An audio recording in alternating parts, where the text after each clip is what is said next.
సీఎంకు చుక్కెదురైంది. కేజ్రీవాల్కు మధ్యంతర బెయిల్ ఇవ్వలేమని తేల్చి చెప్పేసింది సుప్రీంకోర్టు. అరెస్టుకు వ్యతిరేకంగా కేజ్రీవాల్ దాఖలు చేసిన పిటిషన్పై సిబిఐకి సుప్రీంకోర్టు నోటీసులను జారీ చేసింది.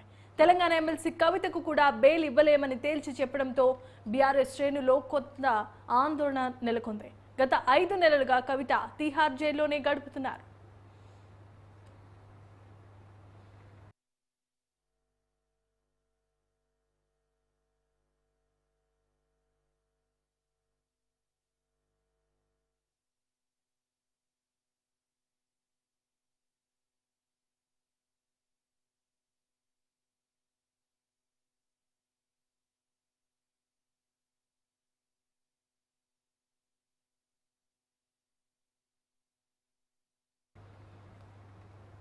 ఇక ఇదే అంశానికి సంబంధించి మరిన్ని అప్డేట్స్ ను మా క్రైమ్ బ్యూరో కృష్ణ ఫోన్ ద్వారా అందిస్తారు. కృష్ణ, చెప్పండి, మద్యం పాలసీకి సంబంధించి సిబిఐ కేసులో ఢిల్లీ సీఎం కి అలాగే ఎమ్మెల్సీ కవితకు కూడా చుక్కెదురైనట్లుగా తెలుస్తోంది. దీనికి సంబంధించిన అప్డేట్స్ ఏ విధంగా ఉన్నాయి? ఏదైతే ఈ లిక్కర్ పాలసీ కేసు వ్యవహారానికి సంబంధించి దాదాపు 17 నెలల పాటు ఈ తిహార్ జైలులో ఈ ఢిల్లీ ఉప ముఖ్యమంత్రికి మనీష్ సిసోడియాకి ఎప్పుడైతే సుప్రీంకోర్టు బెయిల్ మంజూరు చేసిందో ఆ బెయిల్ మంజూరు చేసిన తర్వాత ఇదే కేసులో జైల్లో ఉన్న అటు కవిత కానీ ఆ తర్వాత కేజ్రీవాల్ వీరిద్దరు కూడా సుప్రీంకోర్టులో మధ్యంతర బెయిల్ కోసం కోర్టులో పిటిషన్ చేయడం జరిగింది. దీనికి కోర్టు సిబిఐని ప్రతివాదులుగా చేస్తూ వారికి నోటీస్ కూడా ఇచ్చింది. దీనిపైన కౌంటర్ కూడా దాఖలు చేయాలని చెప్పేసి సిబిఐకి ఆదేశాలు జారీ చేసింది. అటు సిబిఐతో పాటు ఈడీ అధికారులు కూడా ఈ ఇద్దరికి కూడా కేసు నమోదు దీనిపైన కౌంటర్ దాఖలు చేశారు. వీరిద్దరు ప్రస్తుతం ఈ కేసులో ప్రధాన నిందితులని, వీరికి కనుక బెయిల్ కనుక మంజూరు చేస్తే ఖచ్చితంగా కేసు నీరుగారిపోయే అవకాశాలు ఉంటుందని చెప్పేసి కోర్టులో వాదనలు వినిపించారు. సో సుప్రీంకోర్టు వీరి వాదనను ఏకీభవించి అటు కేజ్రీవాల్ తో పాటు కవితకు కూడా బెయిల్ నిరాకరిస్తూ ఆదేశాలు జారీ చేయడం జరిగింది. రైట్, ఇంకా కవిత ఇప్పటి వరకు మనం చూసుకున్నట్లయితే ఎమ్మెల్సీ కవిత జైలుకి వెళ్ళి కూడా 5 నెలలకు పైగానే దాటేస్తోంది. అంతకుముందు కూడా అనారోగ్య సమస్యల కారణంగా ఆసుపత్రిలో జాయిన్ అయ్యారు. అయినా సరే బెయిల్ ఇవ్వటానికి నిరాకరించింది. దీనికి సంబంధించి ఇంకెన్ని రోజులు బెయిల్కి సంబంధించి ఇలాగే సాగదీసే అవకాశాలు ఉన్నాయి?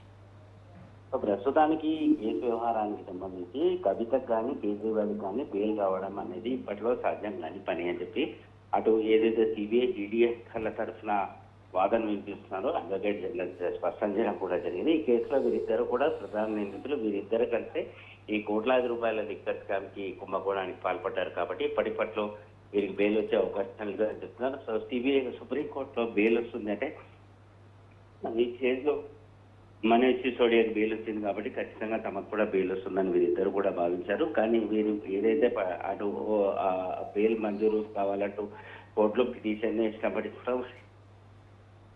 ఇద్దరికి కూడా చుక్కెదురైంది. సో ఈ కేసులో మరోసారి సుప్రీంకోర్టులో మరోసారి బెయిల్ కోసం అప్పీల్ చేస్తామని చెప్పేసి కవిత అటు కేజ్రీవాల్ సంబంధించిన న్యాయవాదులు స్పష్టం చేయడం జరిగింది. Right, thanks for the updates Krishna.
ఇక మద్యం పాలసీకి సంబంధించి సిబిఐ కేసులో ఢిల్లీ సీఎం కేజ్రీవాల్ కు చుక్కెదురైందని తెలియజేస్తోంది. మధ్యంతర బెయిల్ ఇవ్వలేమని ఇప్పటికే తేల్చి చెప్పింది సుప్రీంకోర్టు. మరోపక్క తెలంగాణ ఎమ్మెల్సీ కవితకు కూడా బెయిల్ ఇవ్వలేమని తేల్చి చెప్పడంతో బీఆర్ఎస్ శ్రేణులో కొంత ఆందోళన నెలకొంది.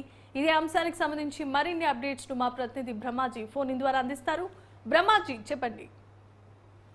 ఏదైతే మద్యం కేసుకు సంబంధించినటువంటి అంశం ఇటు రాజ్యాంగ ప్రకంపనలు సృష్టిస్తుంది. ఇటీవలనే మనీష్ సిసోడియా ఢిల్లీ డిప్యూటీ సీఎం సిసోడియాకు బెయిల్ రావడంతో ఇక దాదాపుగా కేజ్రీవాల్కు అదేవిధంగా కవితకు కూడా బెయిల్ వచ్చే అవకాశం ఉందని చెప్పి బీఆర్ఎస్ పార్టీ వర్గాలు ఆశాభావం వ్యక్తం చేస్తే దాని ముందు కూడా కేటీఆర్ ఢిల్లీ వెళ్ళి అక్కడ ఉండి ఏదైతే దానికి సంబంధించినటువంటి కేసులో కీలకమైన లాయర్లతో కూడా సంప్రదింపులు చెప్పారు. వాళ్ళ అంచనా ప్రకారం ఖచ్చితంగా శిక్షకి బెయిల్ వస్తుంది కాబట్టి ఇక ఖచ్చితంగా కవిత కూడా వస్తుందనే ఆలోచన ఉన్నారు. అయితే అనుగుణంగా ఇప్పుడు కేజ్రీవాల్ మాత్రం సిబిఐ కేసులో